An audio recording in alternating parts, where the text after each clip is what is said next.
እግዚአብሔር አይሸነገልም። እግዚአብሔር አይደለልም። እግዚአብሔር እንደ ዳኛ በጉቦ አይመለስም። ሕይወታችን በኃጢአት እያኖርን ለእግዚአብሔር የሆነ ጊዜ ገንዘብ አምጥተን ስለሰጠነው የምንማር አይደለንም። ራስን ከማስተካከል ነው ቅድስናም ስጦታም የሚጀምረው። ዓርብ ማታ ሲያስተምሩ ውለው በመምህር በሴተኛ ዳሪዎች ባሉበት ሰፈር ሂደው ልጄ ስንት ብር ነው የምታሳድሪ? ይሄን ያህል እንቺ ይሄንን ብር ያዥና በዚች ጥሬ ገዝተሽ ባይሆን ቅዳሜና እሑድን አክብሪ የሚሉ መምህር ነበሩ ይባላል። እንዲህ አድርገን ነፃ ብናወጣ እህቶቻችን ቢቀደሱ እግዚአብሔር በጸሎት ጊዜም ልብስ ይመርጣል። ልብሶቻችሁን አሳምሩ። ይህንን ሴቶቹ ቁንጥል የሆነ ልብስ ቀሚስ ለብሳችሁ አትምጡ። መስተካከል አለብን። እግዚአብሔር መፍራት አለብን። ከራስ ጠጉራችን እስከ እግር ጥፍራችን እግዚአብሔር የመፍራት ምልክት ነው። አሁን እግዚአብሔር ለመፍራት ለምን እግዚአብሔር በዚያ ብንለብስ ምን ቸገረው? ግን እሱን መፍራታችን የምንገልጥበት አንዱ መንገድ ልብስ ነው።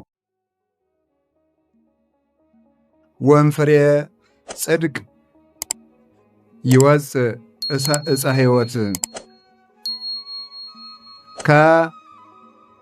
የጻድቅ ፍሬ ዕፀ ሕይወት ነው ይላል። የጻድቅ ፍሬ ዕፀ ሕይወት ነው።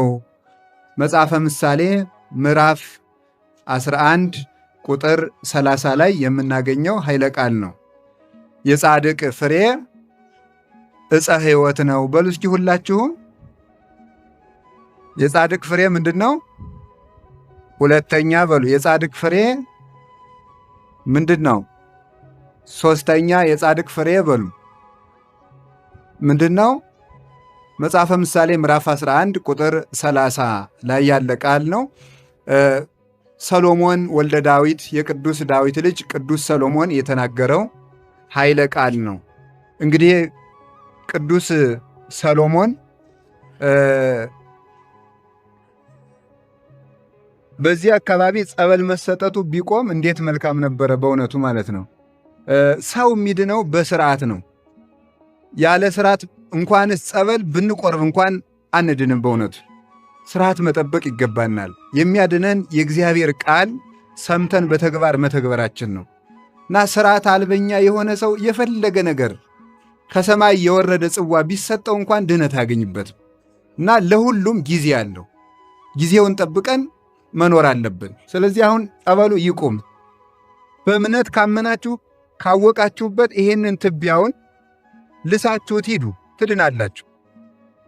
የእግዚአብሔር አካል ናት ይቺ ቤተ ክርስቲያን። በዚቻ ቤተ ክርስቲያን ውስጥ የዳሰስነው ነገር ሁሉ ሕይወት ነው። ያየነው የነካነው ነገር ሁሉ እምነት ነው። የሚያድነን እምነታችን ነው።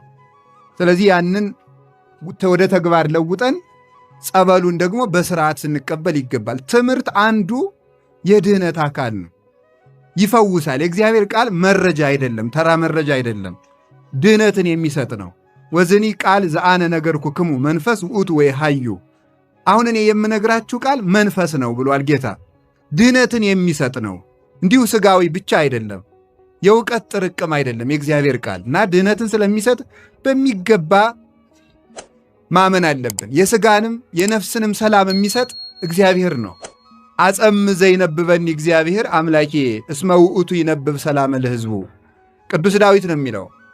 እግዚአብሔር ፈጣሬ አምላኬ ፈጣሬ እግዚአብሔር የሚናገረኝን ነገር እሰማለሁ፣ እርሱ ለሕዝቡ ሰላምን ይናገራልና ይላል ቅዱስ ዳዊት። ሰላምን ይናገራልና። ስለዚህ በሽታ አንዱ አዋኪ ነው፣ ጦርነትም አንዱ ሁከት ነው። የነፍስንም የአይምሮንም የህሊናንም የሥጋንም ሁከት ጸጥ የሚያደርገው የእግዚአብሔር ቃል ነው እና ለሁላችሁም ሰላምንና ድህነትን ይስጣችሁ ይስጠን። የአባቶቻችን በረከት ይደርብን። ስለዚህ ሰሎሞን ነው ይህንን ቃል የተናገረው። የጻድቅ ፍሬ ለሕይወት ነው የሚለውን የተናገረው ሰሎሞን ነው። ሰሎሞን ወልደ ዳዊት በንስሐ ከተጠቀሙ አባቶች አንዱ እና ታላቁ ነው።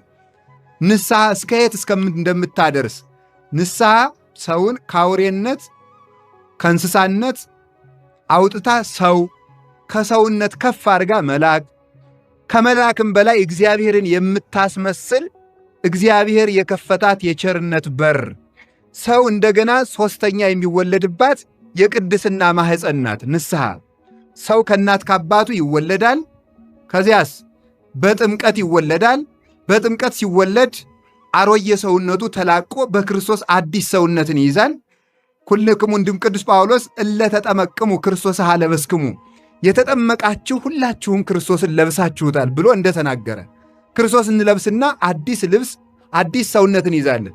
ኃጢአት ስንሰራ እንደገና ተመልሰን እናረጃለን። ያንን አድሰን እንደገና የምንወለድባት ደግሞ ንስሐ ናት። በዚያ ተወልዶ የክርስቶስ ምሳሌ ለመሆን የበቃ ሰሎሞን ነው። ሁላችንም በንስሐ ለመጠቀም ያብቃል። እሱም ጥበብን የተመሉ 5 መጻሕፍትን ለቤተ ክርስቲያን አበርክቷል። አንዱ መጽሐፈ ምሳሌ ነው። በዚህ ስለ ጻድቃን ብዙ ጽፏል። የጻድቅ ፍሬ ዕፀ ሕይወት ነው። እምፍሬ ጽድቅ የሚለው ግዕዙ የሚለው እምፍሬ ጽድቅ ይወፅእ ዕፀ ሕይወት ከጽድቅ ፍሬ ወይም ከእውነተኛ ፍሬ እውነተኛ እንጨት ይገኛል። ወምፍሬ ወምዕፀ ሕይወት ይወፅእ ፍሬ ጽድቅ ሲል ነው ብለው አባቶቻችን ያቀናሉ። ከእውነተኛ እንጨት እውነተኛ ፍሬ ይገኛል፣ ወይም ደግሞ ይሉና ከእውነተኛ ፍሬ እውነተኛ እንጨት ይገኛል ብለው ተርጉመውታል። ሁሉም አንድ ነው። እንግዲህ ከእውነተኛ እንጨት እውነተኛ ፍሬ ይገኛል ምን ማለት ነው? እንግዲህ ተመልከቱ። እያንዳንዱ ዛፍ የሚመስለው ስሩን ነው፣ ቅርንጫፉን ነው የሚመስለው። ወይራ የወይራ ፍሬ የወይራ ስር ስላለው ነው የወይራ ፍሬ ያፈራ። የአጋም እንጨት እሾህ የያዘ የአጋም ስር ስላለው ነው። ሌሎችም የወይን ፍሬ ወይን ያፈራ የወይን ስር ስላለው ነው። በቁልቋል ስር ወይን የሚያፈራ ዛፍ የለም። ወይም ደግሞ በእሬት ስር ሙዝ የሚያፈራ ዛፍ የለም። ስሩን ነው የሚመስለው ዛፍ። እምከመ ኮነ ስርዋ ቅዱሰ ከማሁ አይጹቂሃኒ ቅዱስ ይላል ቅዱስ ጳውሎስ። ስሩ ቅዱስ ከሆነ ቅርንጫፉም ቅዱስ ይሆናል ይላል ሮሜ ምዕራፍ 11 ቁጥር 16 ላይ ሲናገር ስሩ ቅዱስ ከሆነ የመራራ ስር መራራ ነው። ተመልከቱ። ወእምከመ ኮነ ስርዋ ቅዱሰ ስሯ ቅዱስ ከሆነ ቅርንጫፉ ቅዱስ ይሆናል። እንዲሁ ደግሞ ይላል ተመልከቱ፣ እርሾው መልካም ከሆነ ዳቦውም መልካም ይሆናል ይላል።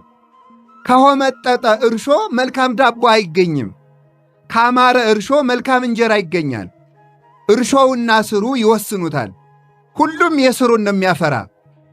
በእሬት ስር እንዳልኳችሁ ሙዝ አይመጣም፣ በሙዝ ስር ደግሞ እሬት አይመጣም። ሁሉም ስሩን ይመስላል፣ የበቀለበትን ነው የሚመስለው። ስለዚህ የበቀላችሁበት ከእናንተ መካከል ይላል ቅዱስ ጳውሎስ መራራ ስር እንዳይገኝ ተጠንቀቁ፣ በማን ስር እንደበቀላችሁ እወቁ ሲል ነው። ከማን ስር የበቀላችሁ ናችሁ? ማን ያበቀላችሁ ናችሁ? የማንን ቅጠል የያዛችሁ ናችሁ?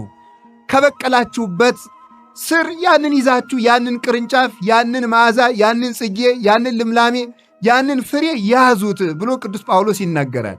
ስለዚህ ወገኖቼ እግዚአብሔር በመጻሕፍት እንደነገረ ዛፍ ስሩን ይመስላል፣ ሰውም ስሩን ይመስላል። የሰው ስር አለው። የሰው ስሩ አንዱ ስሩ እናት አባቱ ናቸው። ሁለተኛው ስሩ መምህሮቹ ናቸው። እነዚህ ሰውን መልካም ያደርጉታል፣ ክፉ ያደርጉታል። ከመራራ ስር መራራ ፍሬ ይገኛል ማለት ምን ማለት ነው? ከመራራ መምህር መራራ ትምህርት ይገኛል። ከመራራ ትምህርት መራራ ደቀ መዝሙር ይገኛል።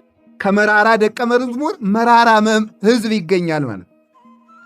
ከመራራ ትዳር ከመራራ እናት አባት መራራ ልጅ ይወለዳል።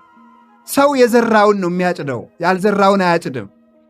መራር እናት አባት፣ መራር ባለትዳር፣ መራር ትውልድ ይተካሉ። ስር ናቸው።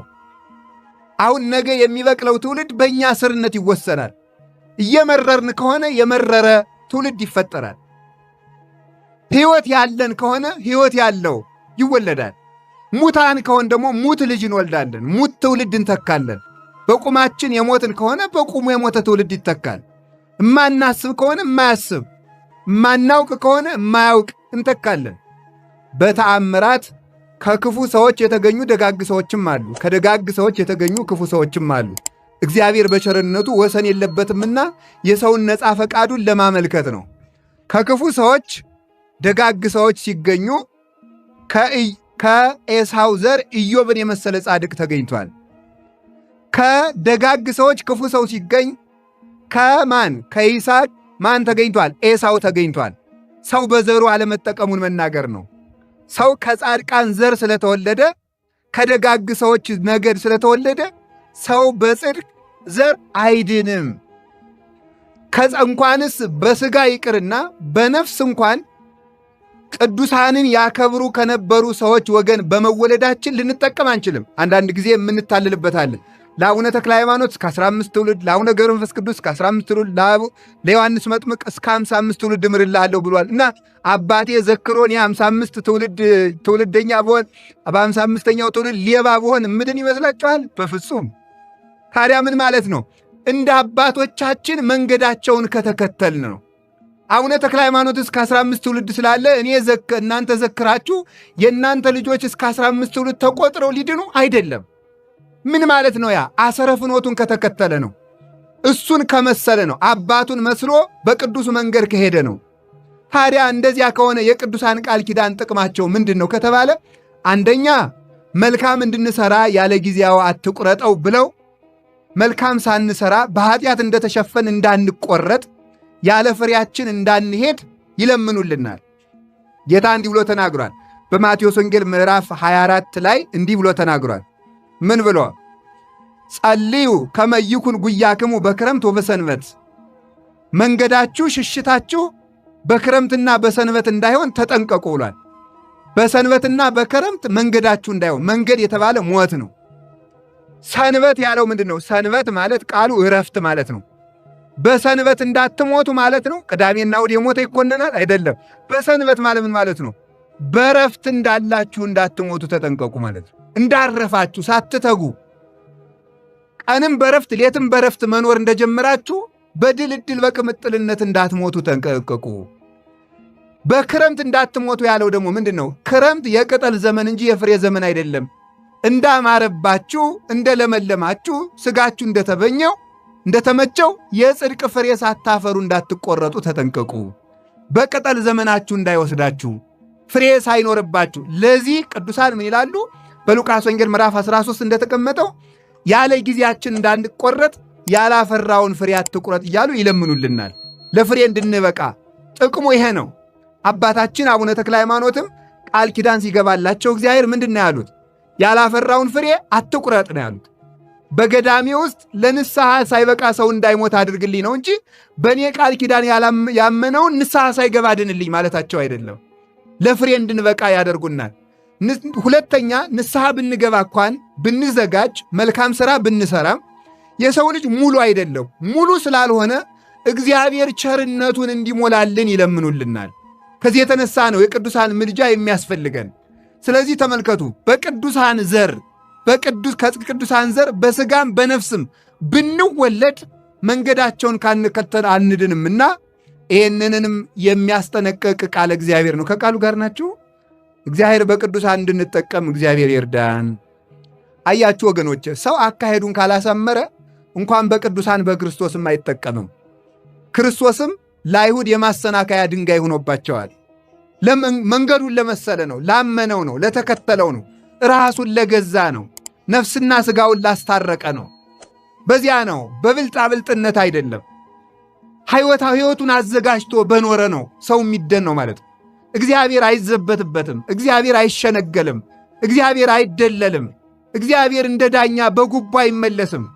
ሕይወታችን በኃጢአት እያኖርን ለእግዚአብሔር የሆነ ጊዜ ገንዘብ አምጥተን ስለሰጠነው የምንማር አይደለንም። ራስን ከማስተካከል ነው ቅድስናም ስጦታም የሚጀምረው። ለዚህ ነው እንዲህ ብሎ የተናገረና እግዚአብሔር መልካም ትውልድ መልካም ዘርን ይተካል። እግዚአብሔር መልካም መምህራንን ተክቶ መልካም ተማሪዎችን ይተካልን። መልካም ትዳርን ሰጥቶ መልካም ልጆችን ይተካልን። አሁን ከዚህ መካከል መልካም ፍሬ መልካም የሕይወት እንጨት ይሆናል ተብሏል።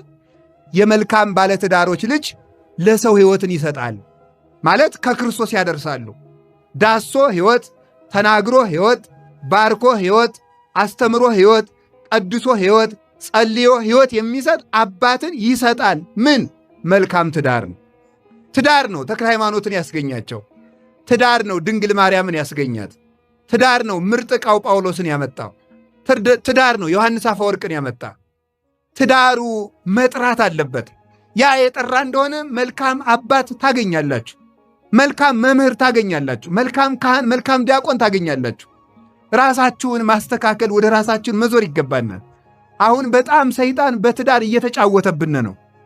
ተጫውቶበታል። ትዳሩን ነፃ ካወጣ ነው ሁሉም ነፃ ይሆናል። ምስር ነዋ። የምንኩስና ስር ነው። የክህነት ስር ነው። የትምህርት ስር ነው። የሃይማኖት ሰንሰለት ነው ትዳር። ያ ሲበጠስ ነው ሁሉም የሚበጠሰው ማለት ነው። ስለዚህ በየሜዳው የሚጋቡ ልጆቻችንን ማረም አለብን። በየሜዳው የሚጋቡትን፣ በየሜዳው በፈቃዳቸው የሚጋቡትን፣ በፈቃዳቸው የሚፋቱትን፣ ከልማዳቸው ጋር ተጋብተው የሚኖሩትን ወጣቱን ነፃ ማውጣት ይገባናል። ሴተኛ አዳሪ እህቶቻችን ነፃ እንዲሆኑ መስራት አለብን። አጥተው ነው ሲኦልን ፈልጎ ኃጢአት የሚሰራ ሰው የለም። እነዚህን እህቶቻችንን ነፃ ለማውጣት መረዳዳት አለብን። አንድ አባት ነበረ። የቀን ሥራ ሲሰራ ውሎ ማታ ከሴተኛ አዳሪዎች ይሄዳል። ሄዶም ይላቸዋል፣ ስንት ብር ነው የምታሳድሪ? ይሄን ያህል። በይ ዛሬ እኔ ልክፈልሽና አንቺ ጋር አድራለሁ ብሎ ይገባታል። የበቃ ነበር። ይገባና ሌሊት ያለቅሳል። የመጣህበትን ሥራ እንጂ ምን ሆነ ነው ትለዋለች። ሰውነቴ መልካም አይደለም ትለዋለች። መልካም ነው፣ ዳሩ ምን ይሆናል? ነጋፈር ይሆናል እንጂና ይላታል። እሷ ታለቅሳለች። እሷ ንስሐ አስገብቶ ገዳም ወስዶ ገዳም የማትገባውን ደግሞ ለካህን አስረክቦ ደግሞ መልሶ ወደ ቀን ሥራው ይገባል። ጎንደርም አንድ መምህር ነበሩ ይባላል። ዓርብ ማታ ሲያስተምሩ ውለው በሴተኛ አዳሪዎች ባሉበት ሰፈር ሂደው ልጄ ስንት ብር ነው የምታሳድሪ? ይሄን ያህል። እንቺ ይሄንን ብር ያዥና በዚች ጥሬ ገዝተሽ ባይሆን ቅዳሜና እሑድን አክብሪ የሚሉ መምህር ነበሩ ይባላል። እንዲህ አድርገን ነፃ ብናወጣ እህቶቻችን ቢቀደሱ። ሰው ርቦት ነው፣ ሰው ቸግሮት ነው። ራሱን ለሲኦል የሚሸጥ ሰው የለም ወገኖች። መተዛዘን አቅቶን ነው። እኛ ለቤት መጥረጊያ ያደረግነው ሸሚዝ ለሌላ ሰው የጌጥ ልብስ ይሆነዋል። እኛ ምሳ በልተን ጥሬን ቆረጥማለን፣ ሌላ ጌጥ ያምረናል። ያንን ለድሆች መራራት አለብን። ጾም ማለት እሱ ነው።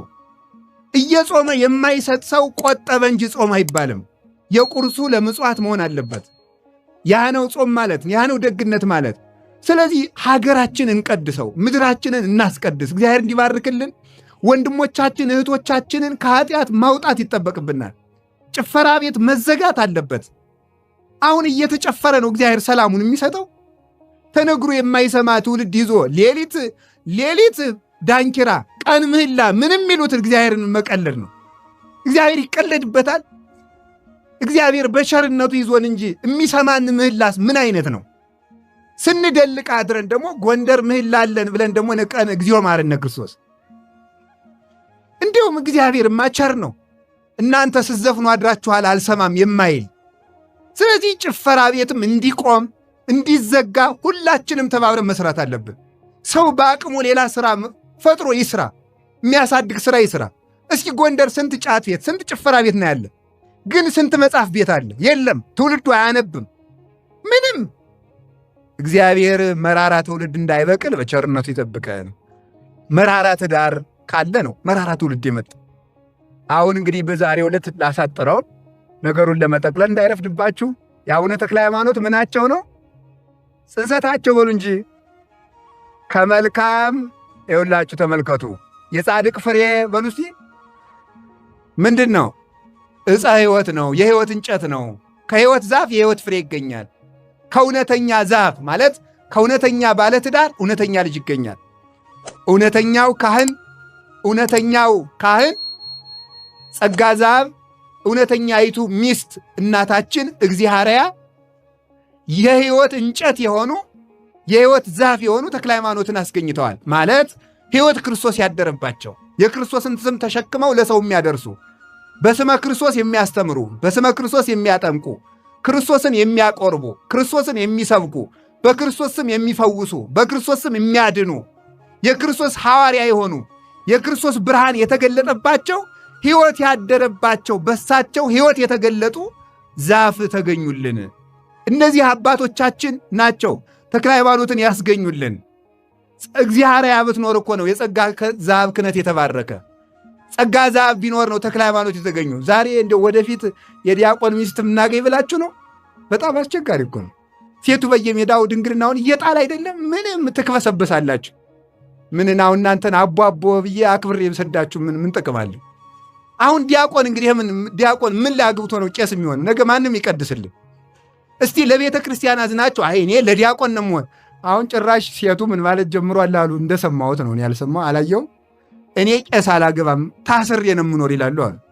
አይደረስ እኮ ነው በእውነቱ ማለት ዲያብሎስ አስሮሽ ይኖራል። ታዲያ ቄስ ማግባት መታሰር ከሆነ ይሄ ነው እስር ቤት ነፃ መውጣት ነው እንጂ። ታዲያ ተመልከቱ፣ ጸጋ ዛብና እግዚአብሔር በስርዓት ተጋብተው ኖሩ። ትጉ ነበረች፣ የምትፈትል የምትሰራ ደምግባት ከስራ የተስማማላት ስነ ምግባር ያላት ሃይማኖት ያላት ቀን በወፍጮ ሌሊት በፈትል ቀን በወፍጮ የምትውል የምትተጋ እግዚአብሔርን የምታመሰግን ሁሉ የተሳካላት ሴት ነበረች። ዛሬ እንግዲህ ሴቱም ስራ እየፈታ ነው አሉ። እናንተም ፖርሳ ይዛችሁ ካፌ ሄዳችሁ ነው አሉ ቁርስ የምትበሉ። ወጥ መስራት ሁሉ እያቃተው መጠለ በተለይ ውጭ ሀገር ወደ ትልልቅ ከተማ ያለው እያቃተው ነው። እንጀራ በቃ ሁሉን ነገር ስራ ፈትነት እየነገሰ መጥቷል። መሰልጠኑ ነው ተሙቶ ማለት ነው። ስለዚህ ሰርታ የምትበላ መልካም ሴት ነበረች። አይ አማቷ አንቺ ሳራ ነበረ ስሟ። እግዚአብሔር ተባይ እንደው አንቺ ይሄ ስም ነው የሚገባሽ፣ እግዚአብሔር የመረጣት ተብሎ ስም ወጣላት። እንዲሁ ነው ሲኖሩ። ባሏ ደግሞ ትጉህ ካህን ነው። የካህናት ሚስቶች እዚህ ካሏችሁ ባሎቻችሁ እንዲያገለግሉ እንዲቀድሱ መፍቀድ አለብህ። ክህነቱ የእናንተ ነው። በባሎቻችሁ በኩል እናንተ ቀድሳችኋል፣ እናንተ ባርካችኋል፣ እናንተ አስተምራችኋል። ሰው እንዲድን ተሳትፏላችሁ። ውስጥ ባትገቡም በእናንተ የቆመው ካህን ነው የሚቀድሰው፣ የሚያስተምረው፣ የሚባርከው። ስለዚህ ካህን ሚስት መሆን መታደል ነው። ሕዝብን በማዳን ውስጥ ሱታፌ በድኅነተ ክርስቶስ ሰንሰለት ውስጥ መሳተፍ ነው የድርሻት። አላ እንዲህ አድርጋ ተመልከቱ ምን አደረገች። እንዲሁ ነው ሲኖሩ። እሱም ትጉህ ነበር። ቦ አመ ይገይስ ተመልከቱ፣ ለምህሮ ሃይማኖት ለማስተማር ቤተ ክርስቲያን ይሄድ ነበረ። ወቦ አመ ይገይስ ለአንቦ መጻሕፍትን ለመመርመር ለማስተማር ወደ ቤተ ክርስቲያን ይገሰግስ ነበረ። ወቦ አመ ይገይስ ለመዝሙረ ዳዊት የቅዱስ ዳዊትን መዝሙር ለመዘመር ወደ ቤተ ክርስቲያን ይገሰግር ነበረ። ወቦ አመ ይገይስ ለገቢረ ትሩፋት ምግባር ለመስራት ይገሰግስ ነበረ። አባታችን ጸጋ ዘአብ ምክንያት ፈልጎ ቤተ ክርስቲያን የሚሄድ ካህን ነበረ። በቀን ይህን ሁሉ የሚያደርገው ለማንበብ፣ ለመስራት፣ ለማስተማር፣ ለመስገድ፣ ለመዘመር በቀን በቃ ሙሉውን ቤተ ክርስቲያን ሲመላለስ ነው የሚሆን። ሰው ምክንያት ፈልጎ ቤተ ክርስቲያን ይቀራል፣ እሱ ምክንያት ፈልጎ ቤተ ክርስቲያን ይሄድ ነበረ። እንዲህ አድርጎ በሚያስተምርበት ጊዜ መካን ሆኑ። መካን ሆነው ሲኖሩ እዚያ ምን ሆነ? ቅዱስ ሚካኤልን ይወዱታል። በወር እየዘከሩ እያበሉ ሲሉ አንድ ቀን አንተ ወንድሜ ብትሰማኝ አንድ ምክር ልምከርህ አለች እናታችን እግዚአብሔር። መልካም ከሆነ ሰማሻለሁ፣ መልካም ካልሆነ ደግሞ አልሰማሽም አለው። ባልም የሚስትን ምክር መስማት አለበት። መደማመጥ እኮ አሁን ጠፍቷል። ከቤት መደማመጥ የለም፣ ከመንግስትም መደማመጥ የለም፣ እኛም ቤት መደማመጥ የለም። ማድመጥ በጣም መልካም። ሰው ስንት ጆሮ አለው? ምዕመናን፣ ሰው ስንት ጆሮ አለው? ንገሩ እንጂ ስንት ጆሮ አለው? ስንት አፍ አለው? ምን ማለት ነው? ብዙ አዳምጣችሁ ጥቂት ተናገሩ ማለት ነው። አሁን ሰው ብዙ ያወራል፣ ምንም አይሰማም። ችግሩ እዚህ ላይ ነው እኮ የተፈጠረ ማለት ነው። ሚዛን የጎደለን በዚህ ነው። ምንም መስማት መማር የማይፈልግ ሰው አስተማሪ ሆኗል። መማር የማይፈልግ ሰው፣ መስማት የማይፈልግ ሰው ተናጋሪ ሆኗል። እዚያ ተመልከቱ፣ እንዲህ እያደረጉ እስቲ ልምከር አለችው። ምን? ገንዘባችን ለድሃ እንስጥ፣ ገረዶቻችን ሎሌዎቻችን ነፃ እናውጣቸው። አይ እህቴ መልካም ምክር መክረሻል፣ ግን እትጓጉ ለውሂብ ለመስጠት አትቸኩል። ተመልከቱ፣ ከመዊበ ከይትነስህ ሰጥተህ እንዳትጸጸት ፈጥነህ አትስጥ ይላል። አስበህ ስጥ ነው የሚለው መጽሐፍ አላት። መኑ ይሴባከ በውስተ ሲኦል የለ ሰው ከሞተ በኋላ መመጽወት አይችል። ዛሬ ብንሞት እሳሳን መጸውት አሁን እንስጥ አለችው። አይ እህቴ ውሉድ ወህንፃ ሀገር ያብዩ ስመ ህንፃና ልጅ ተመልከቱ፣ ህንፃና ልጅ ስም ያስጠራሉ። ወምክል የሆሙ ብእሲት ዘሰናይ ልባ ህንፃ መስራት ስም ያስጠራል፣ ልጅ መውለድም ስም ያስጠራል። ከዚህ ሁሉ ግን መልካም ሚስት ትሻላለች። አንቺን የሰጠኝ እግዚአብሔር ይመስገን፣ እሰማሻለሁ፣ በቃ እንስጥ እንግዲህ አሳሉ። ገንዘባቸውን ለድሃ ሰጡ፣ አበሉ፣ አጠጡ። ገረዶቻቸውን ሎሌቻቸውን ሁሉ ሰብስበው ምን አደረጉ? እናንተ ነፃ ሁኑ። ሴቶችም እንግዲህ የእግዚአብሔር እህቶች ተባሉ፣ ገረድ አትባሉ። የክርስቶስ አገልጋዮች ናቸው። ወንዶችም የጸጋ ዛፍ ሎሌ አትባሉ፣ እንግዲህ ወዳጆቹ ተባሉ። ነፃ ውጡ። በጣም ስለሚወዷቸው ሎሌዎቹና ገረዶቹ ምን አሉ? አባታችን ምን በደል ከእናንተ ቤት የምንወጣ ሀጠፋን በጅራፍ ግረፉናል። እንደ አንዳንድ ሰው ሀብታም ሲሆን ለቤት ሰራተኛ የማያዝናል። እሱ 4 ሰዓት ነው 2 ሰዓት እዚያ ቢሮ ቆያይቶ መጥቶ የቤት ሰራተኛይቱ እሱ ተኝቶ ሳለም ስትሰራ ነበር። ቢሮ ውሎ መጥቶም ትሰራለች። ደግሞ መጥቶ አንቺ ነይማ ይሄንን እንትን ጫማውን እንኳን ለመፍታት አቅቶት ነይ ፍች ይላል። አየኛ በደል እኮ ተቆጥሮ አያልቅም በእውነቱ ማለት ነው። ያቺ ድሃ እኛ እንደሚሰማን ይሰማታል፣ እንደሚርበን ይርባታል፣ እንደምናርፍ ማረፍ ትፈልጋለች። አናዝንም ፈጽሞ። እንዳይጸልዩ እንኳን የቤት ሰራተኞችን እንቅፋት የሚሆኑ ልተኛበት በጊዜ መብራቱን አጥፊው እኔ እንደው ይነግሩኛል አንዳንድ የቤት ሰራተኞች አዲስ አበባን ቤትም ያሉ ይነግሩኛል አንዳንድ ጊዜ እንደው እና እንዳልጸልይ እንኳን ስራዬን ጨርሻለሁ ምን ምክንያት አላት አሰሬ እንዳትከለክለ ብዬ ሳስብ መብራቱን አጥፊው አንቺ ልተኛበት እያሉ ደግሞ እንዳይጸልዩ እነሱም ማይጸልዩ ደግሞ ሰራተኞቹ እንዳይጸልዩ ነፃ አውጥቶ ተመልከቱ። ሰው እንደሆኑ ማሰብ አለብን። ነፃ አወጧቸው። ብትፈልጉ እንግዲህ ቤታችሁ ነው፣ ከቤት ኑሮ ተባሉ። አመሰገኑ። እንዲሁ ነው ቅዱስ ሚካኤልን እየዘከሩ ሲኖሩ እናታችን እግዚአብሔር እንዲህ ብላ ትጸልይ ነበር። ፈጣሪ በመባረክት የምትመሰገን ደመናትን የምታመላልስ ቀላያትን የምታፈስ ነፋሳትን የምታነፍሳቸው ፍጥረትን ሁሉ በቸርነት በጥበብ የሰራ ፍጥረትን ሁሉ ፈጥረ የምትመግብ የምታስተዳድር የምትመግብ የዓለም ሁሉ ጌታ እግዚአብሔር ሆይ እኔንም ድንጋይ ብላ አልፈጠርከኝም፣ መልካም ልጅ ስጠኝ። ግን አንተን የማያመሰግን ልጅ ከሆነ ማኅፀኔን ዝጋው ብላ ጸለየች። ልጅ ያጣችሁ ምእመናን ካላችሁ ዝም ብሎ እግዚአብሔር ልጅ ስጠኝ አይባልም። የሚጠቅመኝ ከሆነ ስጠኝ፣ የማይጠቅመኝ ከሆነ እንዳሰጠኝ ተብሎ ነው የሚጸለየው። ዝም ብሎ ስጠኝ ብላችሁ ነግሬያችኋለሁ። ተነግሮ የማይሰማ በልቶ የማይጠዝ መከራ የሆነ ልጅ ቢሰጣችሁ ጥቅም የለው። የማይጠቅም ከሆነ ማኅፀኔን ዝጋው ብላ ጸለየች። እንዲሁ ነው ሲኖሩ ስደት መጣ። ሞተለሚ የሚባል ጨካኝ ንጉሥ በዘመናቸው ተነሳ። ይሄ ሰው ሃይማኖት የለውም፣ በጦር ጀግና ነው፣ አረመኔ ነው፣ ጣዖት ነው የሚያመልከው። የሀገሩን መኳንንትና መሳፍንት ሁሉ ሚስቶቻችሁን ላኩልኝ ካልሆነ ገላችኋለሁ እያለ የሰዎችን ሚስት ሁሉ እየተቀበለ ያስነውር ነበረ። በሀገር ላይ ያሉ ደናግራንን ሁሉ ክብር የሚያሳንስ አረመኔ፣ እርኩሰት የመላበት ጣዖት የሚያመልክ ሰው ነበረ። አገርን ሁሉ እየወረረ እያቃጠለ እየገደለ ሲሄድ ከእግዚአብሔር ቤት እና ከጸጋ ዛፍ ቤት ደረሰ። ያውም የቅዱስ ሚካኤል ዕለት። አሁን እናንተ እዚህ ተክለ ሃይማኖትን ብላችሁ መጥታችኋል።